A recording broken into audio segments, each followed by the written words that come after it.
कौर है। मैं सरकारी हाई स्कूल मुमारा में 10वीं कक्षा की छात्रा हूँ। मेरा आज का बोलने का विषय है आत्मनिर्भर भारत की ओर बढ़ते कदम।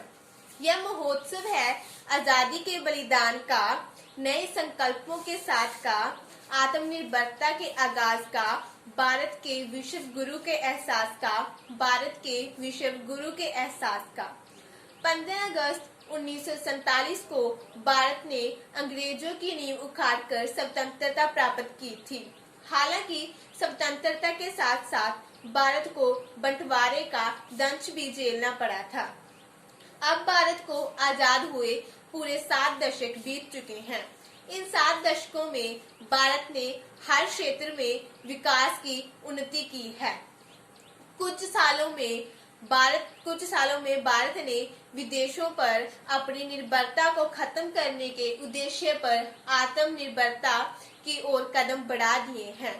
आज भारत आत्मनिर्भरता की ओर छोटे छोटे लेकिन मजबूत कदम बढ़ा रहा है। पिछले 73 सालों में भारत ने हर क्षेत्र में काफी विकास किया है। बैलगाड़ी से लेकर चंद्रयान तक का परीक्षण भारत ने अपने दम पर ही किया है। नए नए आविष्कारों, खोजों और तकनीकी विकास से भारत ने पूरे विश्व को हैरान कर दिया है। आज पूरे विश्व भारत की ओर आशा भरी नजरों से देख रहा है। भारत की अर्थव्यवस्था एशिया की तीसरी सबसे बड़ी अर्थव्यवस्था है। भारत ने अंतरिक्ष में भी छलांग लगाई है।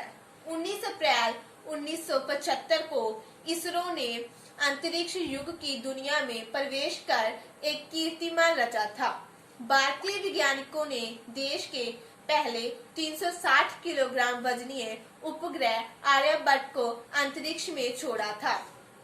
अब चंद्रयान 2 को अंतरिक्ष में छोड़ा जाना था। यह चंद्रयान पूरी तरह से स्वदेशी था।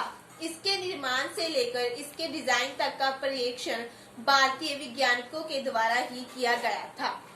भारत ने पिछले 70 सालों में संचार के क्षेत्र में भी बहुत तरक्की की है।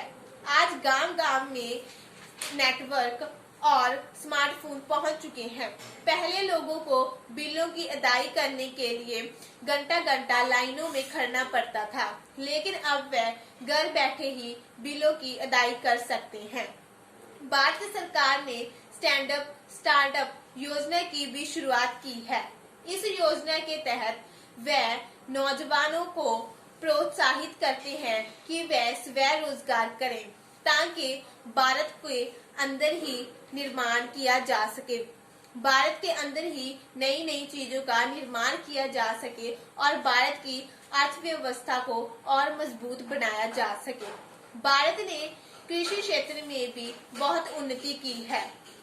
आज भारत चीनी के उत्पादन में दूसरे स्थान पर और कपास के उत्पादन में तीसरे स्थान पर है।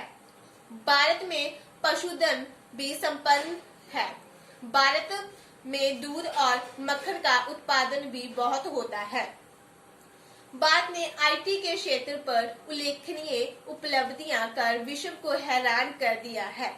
भारत में एक ट्रेन बनाई गई है जिसका नाम वंदे मातरम एक्सप्रेस है, जो कि भारत के मेड इन इंडिया प्रोजेक्ट दौरान बनाई गई है, जो कि पूरी तरह से स्वदेशी है।